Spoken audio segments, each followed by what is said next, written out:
ये Buttler, Pennsylvania में 13 जुलाई है। पूर्व अमेरिकी राष्ट्रपति डोनाल्ड ट्रंप एक रैली में बोलते हैं। यह केवल कुछ दिन है जब वह आधिकारिक रिपब्लिकन नॉमिनेशन स्वीकार करने की योजना बना रहे हैं।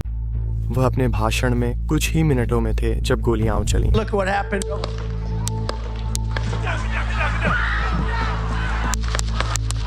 किसी ने दिन दहाड़े उसकी हत्या करने की कोशिश की। यहाँ जानिए कैसे यह घटना घटी।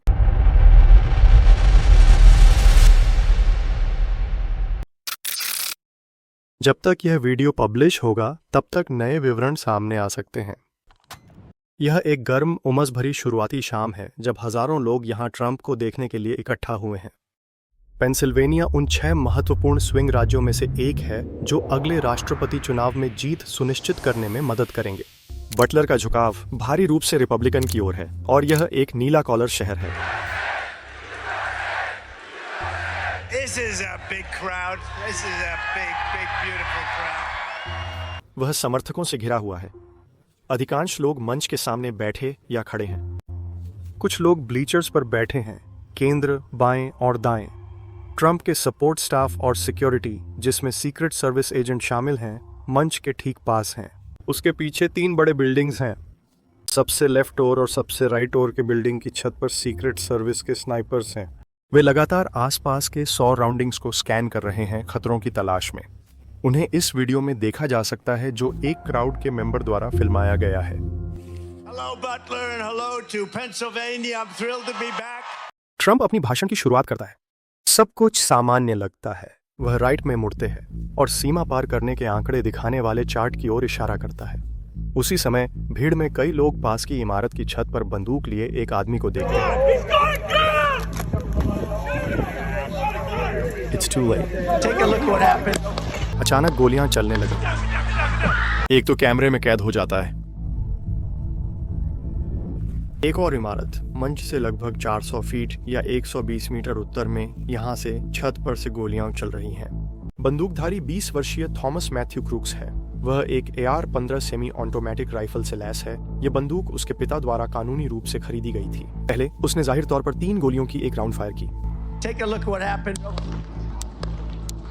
ट्रंप अपने हाथ से ऊपर की ओर पहुंचते हैं। पहली गोली उनके दाहिने कान के ऊपरी हिस्से को छेद देती है। बाद में वह कहेंगे कि ठीक उसी समय दाईं ओर मुड़ने से गोली उनके सिर में लगने से बच गई।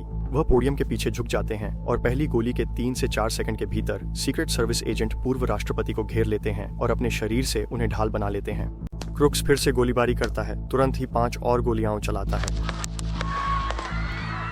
ट्रंप के पीछे बाईं छत पर एक स्नाइपर बंदूकधारी को पहचानता है और जवाबी फायरिंग की तैयारी करता है।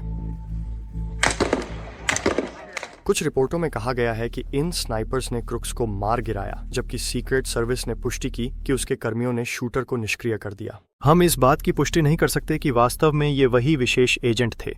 बंदूकधारियों ने दर्शकों को भी निशाना बनाया। एक व्यक्ति की मृत्यु हो गई, 50 वर्षीय कोरी कॉम्पडोर। 2 अन्य गंभीर रूप से घायल हो गए। ट्रंप का माइक्रोफोन अभी भी चालू है। हम एजेंटों के बीच तनावपूर्ण बातचीत सुन सकते हैं।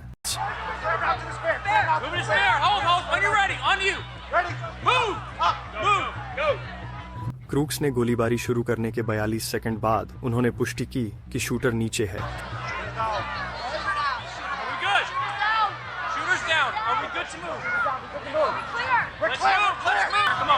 वे उसे आर्मर्ड व्हीकल तक ले जाने की तैयारी कर रहे थे। I got you, sir. Let me get my shoes, sir. Hold on, your head is bloody.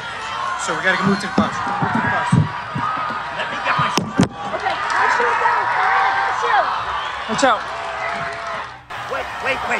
जमीन पर झुकने के 75 सेकंड बाद ट्रंप अपनी मुट्ठी उठाते हैं। वह शब्दों को मुंह से कहते हैं, फाइट फाइट फाइट। इसके परिणाम स्वरूप तस्वीरें तुरंत पूरी दुनिया में फैल जाती हैं। पूर्व राष्ट्रपति के लिए मंच छोड़ते समय नारे लगते हैं जब वह घायल होते हैं। ट्रंप को फिर अस्पताल ले जाया जाता है। उसी रात उन्हें न्यू जर्सी ले जाया जाता है। वह ठीक दिखाई देते हैं। कई ऐसे सवाल हैं जिनके जवाब हमारे पास इस समय नहीं हैं। क्यों हमले को रोकने में असमर्थ क्यों थे? एक्सपर्ट विश्लेषण से पता चलता है कि कम से कम ट्रंप के पीछे छत पर मौजूद स्नाइपर्स शायद दूर के खतरों की तलाश कर रहे थे। यह छत संभवतः अन्य कानून प्रवर्तन एजेंटों की जिम्मेदारी में आ सकती है। हम इसे सत्यापित करने में असमर्थ थे।